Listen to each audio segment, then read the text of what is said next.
कई जगह तो मैं आपको क्या बताऊँ, मैंने तो ऐसे भी केस देख लिए हैं कि मतलब जो महिला है, वो एक महिला के साथ रिलेशन में है ओह!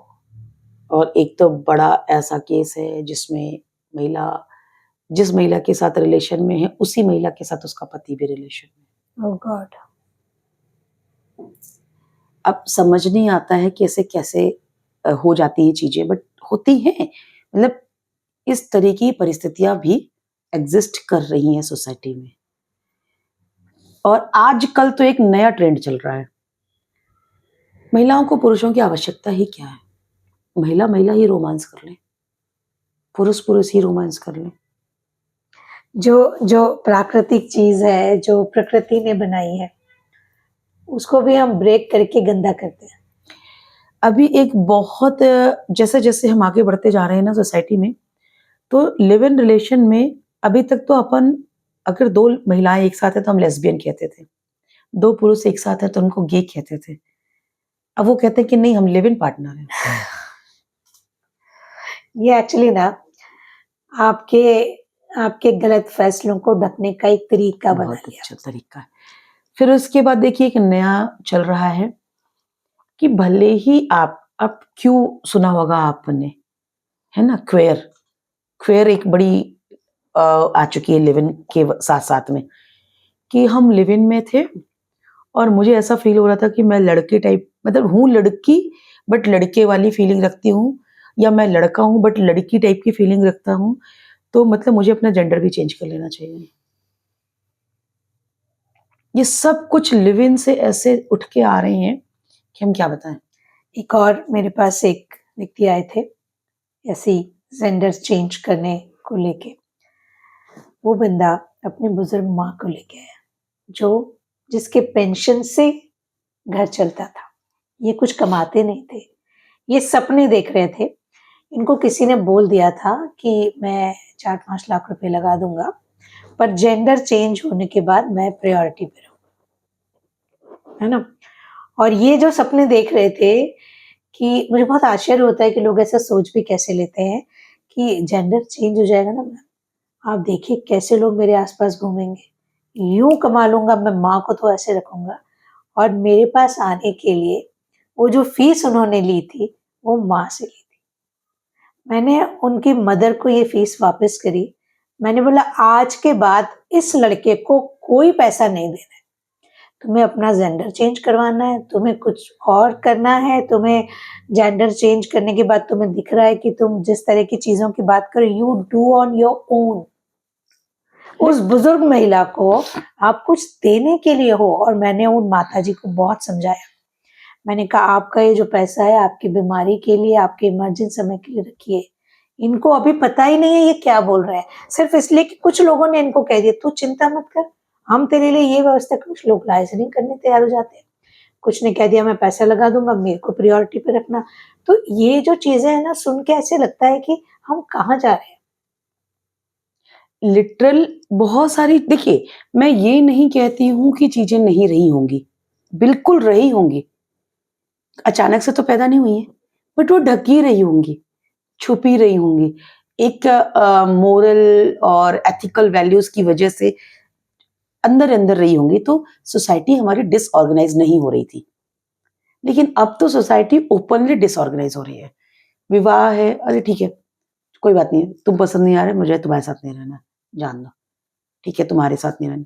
लिव इन में ये नहीं हो रहा है, वो नहीं हो रहा है, चलो हट गए। अभी जो मैं एक केस लिव इन का और आपको बताना चाह रही थी कि लड़के-लड़कियाँ साथ में रह रहे हैं, शादी कर ली है। मतलब शादी in the sense live in में रहने लग गए। पेरेंट्स जो हैं वो बोले कि नहीं करना चाहिए आपको शादी, हम आपकी शादी को सपोर्ट नहीं कर रहे हैं, ऐसा-वैसा। अब आप बताइए कि पेरेंट्स को पता है कि ये एक-दूसरे के बिना नहीं रहेंगे, ये दोनों को साथ में ही रहना है। फिर भी लड़की के पेरेंट्स जो हैं वो बोलते हैं कि तुम इसको छोड़ दो नहीं तो हम सुसाइड कर लेंगे। लड़की ने केवल पेरेंट्स को दिखाने के लिए छोड़ने का नाटक किया। अब पेरेंट्स को और भरोसा चाहिए था तो पेरेंट्स ने उसकी शादी फिक्स कर दी। शादी फिक्स हो गई। उसने केवल अपने मम्मी-पापा को खुश रखने के लिए कि ये ज़िंदा रहें, उसने शादी भी कर ली। वो अपने लिव इन पार्टनर के साथ इतनी ज़्यादा अटैच थी, उसका लिव इन पार्टनर भी देखिए कहते हैं ना, जब तक कोई चीज़ें परमानेंट साथ में नहीं रहती हैं, जब तक खोने का डर होता है तब तक उसके लिए बड़ा इंटीमेसी रहती है। तो लड़का भी कि हाँ ठीक है, तू शादी कर रही है तो अब लड़की का कमिटमेंट अपने बॉयफ्रेंड के लिए जो अपने लिव इन पार्टनर के लिए इतना ज़्यादा था कि शादी करने के बाद भी वेडिंग नाइट में वो अपने पति के साथ संबंध नहीं बनाती है। Because she is not emotionally attached with this marriage. वो अपने लिव इन पार्टनर के साथ ही रहती है। और उसका बहुत बड़ा रिजल्ट सामने आया कि उसने अपने हस्बैंड का मर्डर करवा दिया। ये है आपके लिव इन रिलेशन का एक और साइड इफेक्ट। अगर यही लिव इन रिलेशन को बहुत ज़्यादा ओपनली माना नहीं जा रहा होता, गलत माना जाता सोसाइटी में, तो शायद वो लड़की उस लड़के के साथ लिव इन में रहने से पहले 10 बार सोचती। और अगर लिव इन में नहीं रह रही होती तो हो सकता है इतना अटैचमेंट भी नहीं होता। पेरेंट्स की बात मान के, या फिर जैसे पहले हुआ करता था कि भाग जाते हैं लोग, यार भाग जाओ, शादी कर लो, भाग के शादी कर लो, बट शादी तो कर लो, शादी करो। मतलब भाग के शादी कर लो बट शादी तो कर लो। शादी is the secure way for any relationship. And the other thing, I think if you are in live-in, then I'm sorry to say, but don't produce babies. Yes, क्योंकि आपका मन होगा, आप दरवाजे से निकलेंगे और दूसरे दरवाजे में चले जाएंगे, बच्चों का क्या होगा? इसीलिए बच्चों के लिए कानूनी राइट दिए गए हैं कि बच्चा यदि हो गया है लिव इन में रहते हुए तो उसके फादर की प्रॉपर्टी का लीगल वारिस होगा। See, पैसा ठीक है, जिंदगी सामाजिक जीने के मान्यता लिए नहीं जरूरी मिलती। है, सामाजिक मान्यता भी नहीं मिलती, और जो इमोशनल ब्लैंक आप फील करते हैं वो तो हमेशा ही रहता है। और बच्चा, ऐसे बच्चे पता है बहुत कम ही अपवाद स्वरूप बहुत अच्छे निकलते हैं, अदरवाइज ऐसे बच्चे डिप्रेशन के शिकार हो क्योंकि जाते हैं। ऑलरेडी उनको एक गिल्ट रहता है। हाँ, अगर उनको पता है कि मेरे फादर जो हैं वो ऐसा-ऐसा था, तो जब वो स्कूल जा रहे हैं, बुलिंग होती है, स्कूल जा रहे हैं, कॉलेज जा रहे हैं, कहीं पे भी बहुत सारी चीज़ें आती हैं। दूसरी चीज़ एक और रहता है लिव इन में कि domestic violence. Domestic violence act भी जो है वो महिलाओं को लिव इन रिलेशन में रहने के लिए प्रोटेक्शन देता है। लिव इन में रह रहे हैं, अगर लंबी अवधि तक आपने लिव इन में रहे हो तो और आपके साथ वायलेंस हो रहा है, आप दूसरी शादी नहीं कर रहे हो कहीं पर, तो लिव इन पार्टनर को भी मेंटेनेंस मिलता है। और इसमें लंबी अवधि क्या है? मतलब कम, देखिए अभी तक तो ऐसा है कि डिसाइडेड तो नहीं है, बट फिर भी 3 से 4 साल यदि आप रहे हो और नोइंगली रहे हो, लोगों को पता है कि they are live in partner. Live in partner ने जॉइंटली यदि कोई प्रॉपर्टी बनाई है, बाद में दे गेट सेपरेटेड, तो उस जॉइंटली प्रॉपर्टी में दोनों को बराबर का अधिकार रहता है। बस प्रूफ रखना चाहिए कि हमने भी पैसा लगाया है। भाई ज्वाइंट आपने अगर अपनी रजिस्ट्री करवाई है या कुछ लिया है तब तो ठीक है, अगर ज्वाइंटली रजिस्ट्री नहीं है बट पैसा दोनों ने लगाया है और अलग हो गए, तो जिसके नाम पर वो प्रॉपर्टी है उसी को अथॉरिटी मिलेगी।